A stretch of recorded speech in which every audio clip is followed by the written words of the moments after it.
right. Thank y'all so much. You may be seated unless y'all want to stand. You do you. Okay. Well, as we prepare to conclude our I love this place stories, let me share a few more responses to this invitation. I love this place because it welcomes all of God's people and acts as the hands and feet of Christ. St. John's has welcomed me in with open arms and does so to every guest that walks into the sanctuary and every client that visits the pantry. Another person said, I love this place because of the love it shows to the community. I love my Sunday school class. So a couple of great loves right there. Well, one more final bit of St. John's history before we hear from you. I'll be sure to look at this side of the room this round because I know we got a lot over there. But in 2016, our Family Life Center had only been dedicated a few days when the historic flood came. And almost immediately, that space became a place of shelter, support, food, and hope for our neighbors in need. And then a few years later, fast forward to the pandemic, and St. John's never missed a single Sunday of worship. Now, the methods in which we worshiped changed, but the mission never did. From online worship to drive-through communion and 52 straight weeks of Gray Sexton and Sandra Kirkendall collecting offerings at car windows, we've kept finding ways to be the church. And I'll admit that my little extroverted heart looked forward to Sundays even more than I already do during the lockdown, because it was one of the few times during the week that I got to see other human beings beside my household. Because a handful, very small handful of staff and a few devoted servants of the church like Mary Walker and John Toney gathered each week, always 6 feet apart at least. And of course, together we figured out how to continue being the church. That's who this church has always been. St. John's has always been about adapting, serving, and sharing Christ's love. And we are now called to live out our vision to love, grow together, and serve our neighbors as we move forward. So let's hear a few more of your Love This Place stories.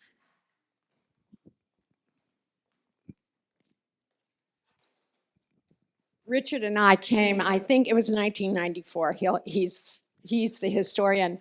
And again, he had tried a lot of churches, and when I walked in, he came 6 months before me into this area. But when I walked in, I felt like this is it, this is home. But my story really is about my friend Jane Metcalf.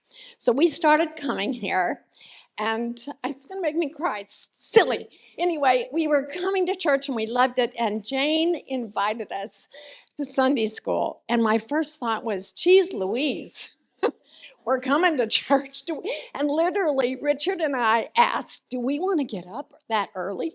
I swear to you, that was it. And that was a beginning not only of a friendship and a love, but a love for Sunday school. And one Sunday I was walking by, and Peggy Harrison was teaching Sunday school. And she had so many of your children. It was, like the room was packed and she was alone. Looked a little chaotic. So I thought, well, let's add some more chaos. And I said, do you need help? And she and I started teaching together. And it was that Sunday school teaching children has been a blessing. And Miss Sarah and I don't even know, are we 30 years or 20 years? I don't know how many years we've been doing it.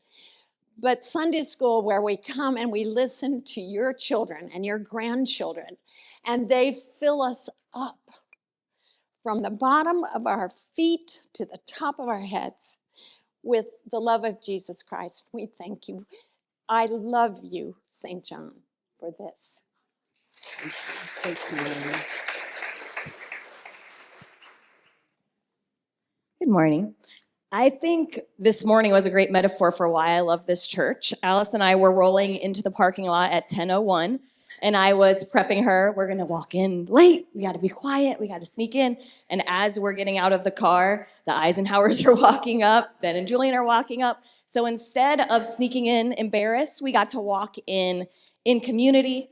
Alice holding hands with basically the closest thing to a brother that she has in Wally, walking into a bright smile from Grace. As we're walking in, people are greeting us, coming to our other best friends in the front where space has been saved for us. And that's why I love this church, because we embrace each other and love each other. We're glad you're here in your imperfection. Mhm. Thank you.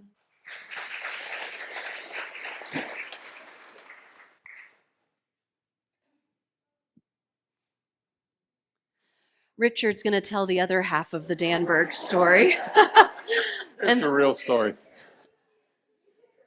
I just want everybody to realize how deep and broad the roots of St. John's are.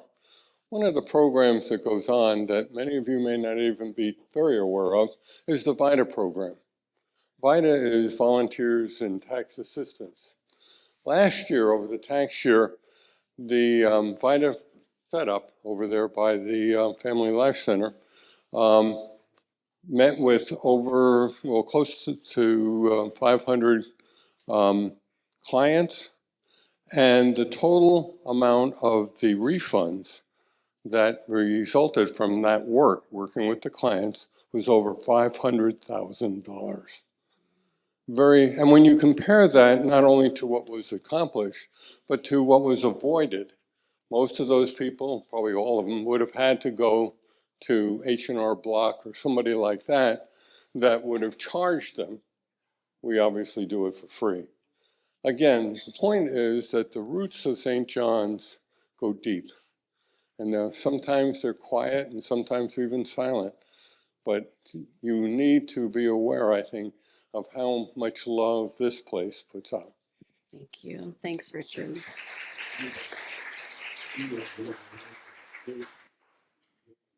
Hey, y'all don't have to turn around. Everybody's laughing at me because I said there's no way I was going to get up and say anything. However, What's give me your a microphone. name? Oh, I'm Rhonda Tucker.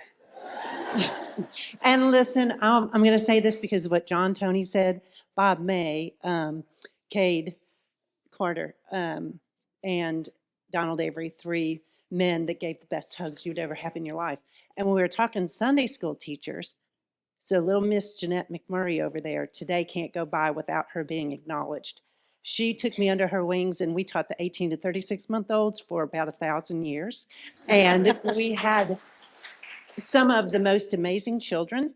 And I'm still one of the young ones, but I seem to have moved into the older group. And St. John's, so I'm still young somehow. But so that's what St. John's has been, a continuum of love and faith building and joy through good times and bad times. Amen. Thank you.